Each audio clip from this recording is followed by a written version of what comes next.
ka-Mama Bear, time check is 7 a.m. dito sa Pinas. Pinas time na po tayo kasi dumating kami dito ay almost 6 a.m. na, and then nasundo na kami ngayon 7 a.m. na dito sa Pilipinas. Pinas time na. So, sa lakas ng aming aircon, nagiginaw na din ako. At sabi ko, bago ako makaligo, gusto ko muna mag-tea para mainitan yung tiyan ko.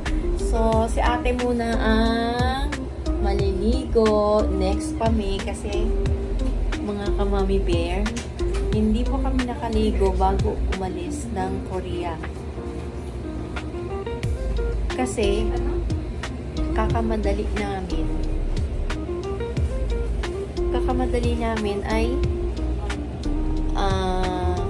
hindi na kami nakaligo kasi nag-impake pa kami. Sa dami ng i-impake namin, hindi na kami nakaligo. After namin na, kasi isiningit pa namin ulit ang shopping after nun, ay hindi na kami naka-shower talaga. Talaga nag-iiskaso na namin ang pag-impake. So, mga ka-Mami Bear, gusto kong itry itong Osulok, The Secret Tea Story. Yan. So, gusto ko siyang gamitin na, tikman na. Ay, actually, naka-try na kami nito dun sa pamangkin ko. Binigyan kami nito. So, dahil gusto ko na mainitan yung tiyan ko, gagamitin ko na si Osulok. So, thank you so much sa nagbigay, nagpasalubong sa amin. Inabot sa amin to doon sa Korea ni Kuya Padoy. Thank you so much, Kuya Padoy, and sa super duper special accommodation na ginawa mo sa amin. Lahat, tour, paghahatid, simula nung dumating kami doon, ikaw na talagang naging sandigan namin. Lahat ng aming pangangailangan, ikaw agad ang aming tinitext o mini-message para maalalayan kami. So guys, buksan na natin to, mag-unboxing tayo nito, Osulok. So, ayun na nga, mga ka-Mami Bear, Osulok. May secret story daw kasi itong tea na to. So, ito ang sabi dito, Tea from Jeju, 1979. Meaningful relaxation delivered by tea from Jeju Sejak Volcanic Rock Tea, Jeju Tangerine Blended Tea, Jeju Orchids and Green Tea, Red Papaya, Black Tea, Wedding, Green Tea, Cherry Blossom Blended Tea, Jeju Camellia Forest Tea, Moon Walk Tea, The Secret Tea Story. Ay, siguro ito yung content, ito yung mga ito yung mga item na nandito sa loob. Pero yung the rest na mababasa dito, hindi ko na kayang basahin kasi Korean Korean na yung nakalagay.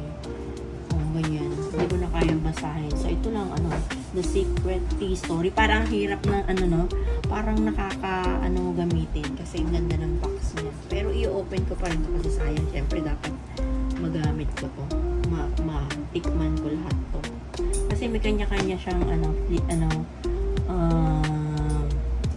lasa dito. Mga flavor. May papaya black tea, green tea, cherry blossom, may ganun. Yan. Ito, diba? Ang ganda. Ito siya, The Secret Tea Story. Diba? Ang cute niya. Cute ng box niya pati. Sosing-sosi ang tea ni Kuya Padoy. Ayan. Yung green, ayan, Sejak siya. Sejak. Traditional premium green tea with delicate scent. Green tea. Ang galing, di ba? Green tea pala ito. And then, yung next ay volcanic rock tea. Yun nga, sa kagaya ng binasa ko sa labas, ito yung nandito sa loob. Ito yung mga item niya. Oolong tea. Baked oolong tea with aroma of roasted nuts. Ayun. Roasted nuts daw ito. May aroma. And then, meron siyang Jeju Tangerine Blended Tea with cedar and tangerine flavors. Tama-tama yung ko. Tama-tama siya, diba? Tangerine flavor. And then, yung next, itong medyo parang avocado color. Siya naman ay si Jeju Orchid Green Tea. Blended with artificial flavor and with Oriental Orchid aroma. Green tea siya. Etong isa na to, green tea din siya. Pero ito, may combination ng green tea with Oriental Orchid aroma. Yun, galing na, di ba? And then, yung next naman niya ay red papaya black tea. Ang galing, ano? Ano kaya to? Made of ano to? Black tea with rose and papaya flavors. Ang galing, no? Di ba? Ang galing ng Korean, no? Sa Korea, maraming pinaghalo-halong mga ano, organic siguro ito na mga ano, ginawa nilang ito. Ayan, ito yun siya. Next natin is, eto masarap kaya to, wedding green tea, kasi ang ganda ng color, diba, babae siya. Green tea with elegant floral aroma. Diba yung floral, parang ano, galing sa mga bulaklak, parang ganun. Ayan, wedding green tea ang tawag dito sa ano na to, peach color.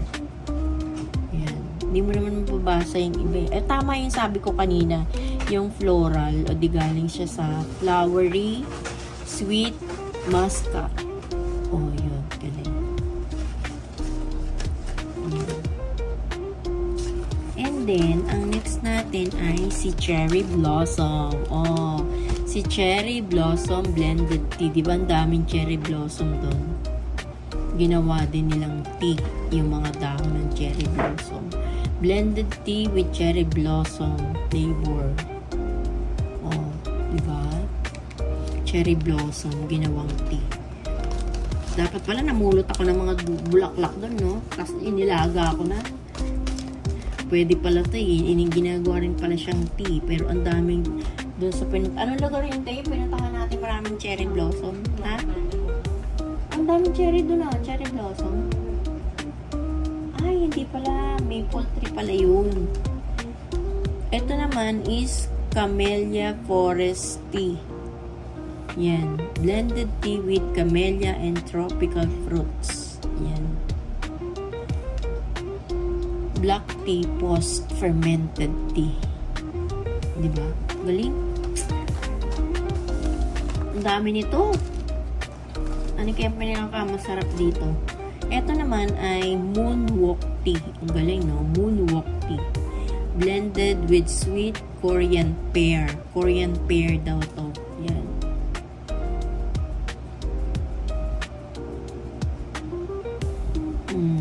Ano nakalagay dito? This unit not labeled for individual sale. So, binibili talaga to box by box. Hindi siya for ano, binibenta na per piece na ganyan. Hindi. Binibenta siya by na box talaga. Per box. Ayan o, di ba? Yung isa, Sejak Volcanic Rock Tea, Jeju Tangerine Blended Tea, Jeju Orchid Green Tea, Red Papaya Black Tea, Wedding Green Tea, tapos Cherry Blossom Blended Tea, Camellia Forest Tea, Moonwalk Tea. Wow, ang ganda-ganda nito. Ang ganda-ganda ng box. Ang kapal na. Parang ano no, nanghihinayang ka na lang gamitin kasi napakaganda ng box niya. Yan o. Yung nasa likod niya, yan, expiry date 2026. Umabot pa sana to ng 2026 February. February 19, 2026 ang expiry date. Yung likod naman, hindi ko siya mabasa kasi puro Korean na. Diba? Ganda. So, shout out kay Kuya Padoy. Thank you so much sa kanyang Osolok The Secret Tea Story. Sa isang box ng thank you so much. Guys, ito na. Nagbukas na ako ng isa.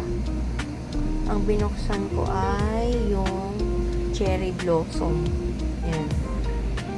Try ko yung cherry blossom na yan. Kung masarap.